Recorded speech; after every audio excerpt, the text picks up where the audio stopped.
Merida at about 6:45, heading for Aljucen today, which is about 18 kilometres. First stop though is a bath at breakfast in about 15-20 minutes, which is very close to the old Roman aqueduct, so I'm hoping there'll be just enough light to see that and get some photographs.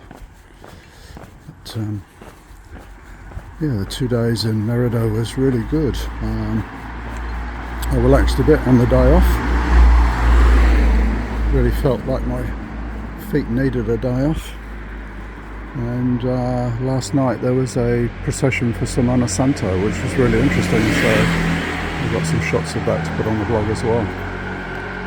But for now it's back to walking.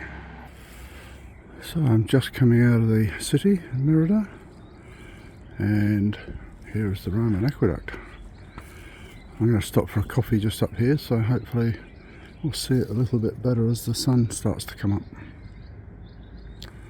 Amazing Roman structures here in Merida.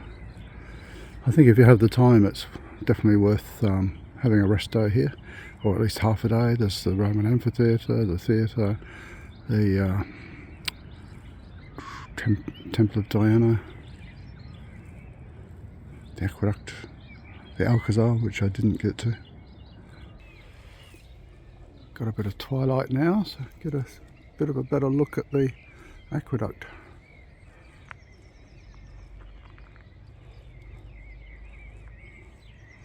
Pretty amazing, isn't it? I think that was built about 2,000 years ago.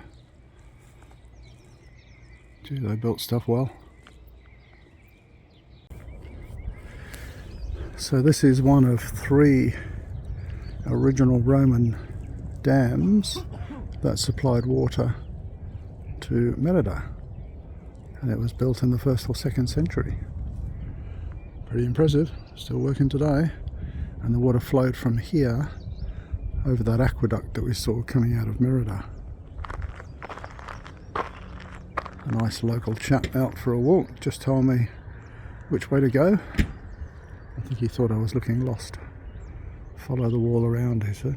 I think that's what he said anyway. Let's just walk over here and I'll tell you a little bit about the dam.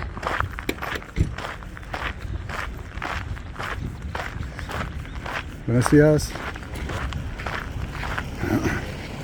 So while you look at the dam, I'll tell you a little bit about it. So it's the Roman dam of Proserpina, supplying the city of Emerita Augusta, which is currently, that was the Emperor Augusta, now known as Merida. 2 different phases of construction. The wall's about 400 metres long, 21 metres high. Capacity of 5 million cubic metres.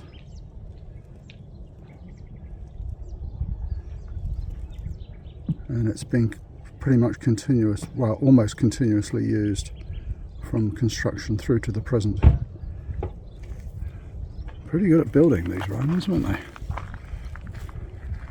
Okay, on with the walk.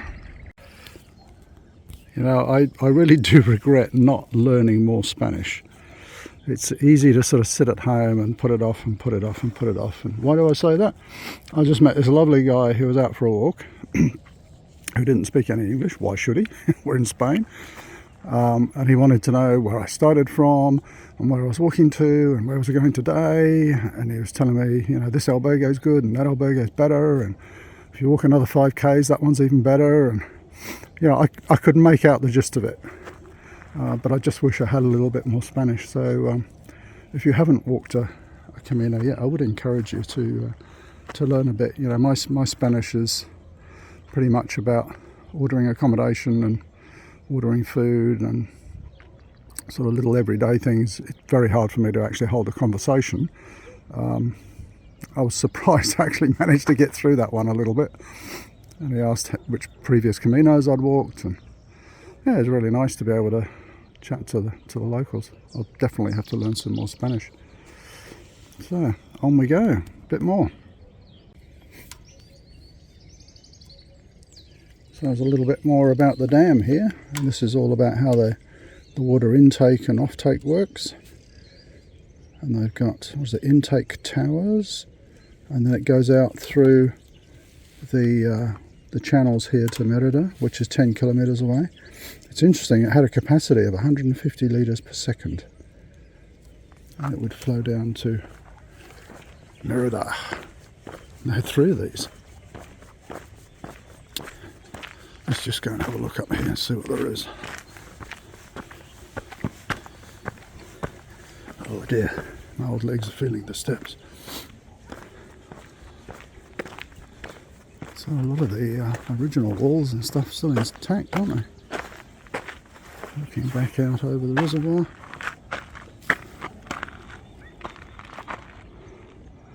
Amazing.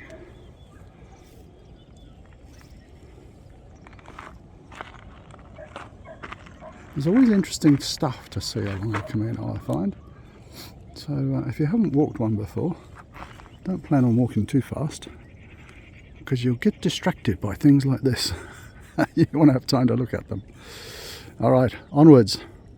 Sorry, I just found another one of these boards talking about the buttresses on the look here. I mean, it's like a modern dam. It's got these buttresses on the water side, and then huge buttresses here on the sort of downstream side, and all filled up with concrete. It's amazing. One of the things that's actually said on that other sign was that the fall, so in other words the slope of the flow of water from here down to Merida, it was a drop of 1 metre per 2 kilometres. And I was thinking about that walking up.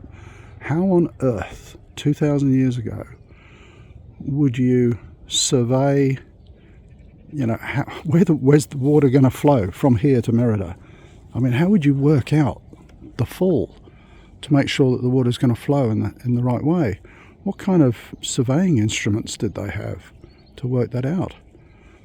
I must research that when I get home. I can only imagine they would spend months, you know, literally sort of walking the route and testing it with pipes and all this kind of stuff to see whether the water was going to flow sufficiently. But it's just a marvel of engineering, isn't it?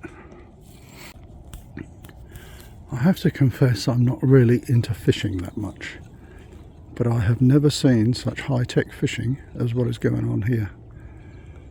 So there's all these rods sitting out with the lines in the water, and then over there on the right there's a guy sitting there with some sort of control screen. I can only imagine he's got like a little remote boat with a sounder on it or something, checking where the fish are, or who knows, like a little submarine or something.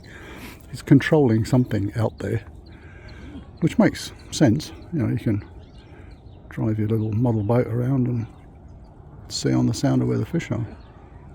But I thought when I walked up on it, it's some kind of police operation. There's all this high-tech stuff everywhere. No, they're fishing. Amazing. We've got some interesting cattle dynamics going on here. That light-coloured animal walking in from the left was making these deep bellowing noises. I suspect that might be the bull for this herd, sort of announcing that he's arrived.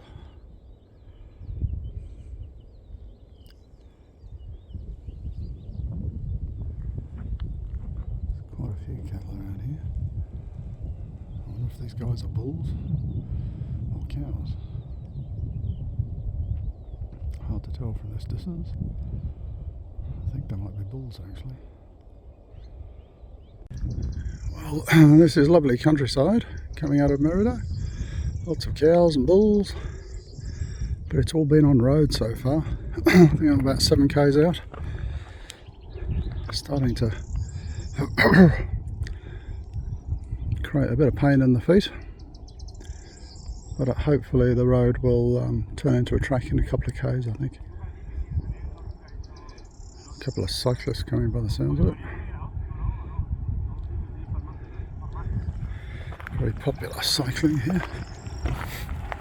Buenos dias!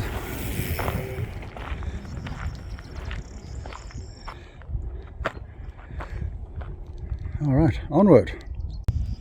Just looking at that stone structure over there. That's got to be part of the Roman aqueduct system, I would imagine. I wouldn't think a farmer's going to invest in a retaining wall like that on a piece of land, and it flows down on a really, sort of perfect slope for an aqueduct. I think what it might do is one reservoir sort of flows down into another, something like that. I'll have a look on the map in a minute. So it's a very pleasant walk to Aljucen today, and I'll shoot a video of the place where I'm staying. But I was just heading up to the little shop to buy some stuff for tomorrow, and I see the church is open. So I haven't seen many open. I'm going to pop in there for a little bit.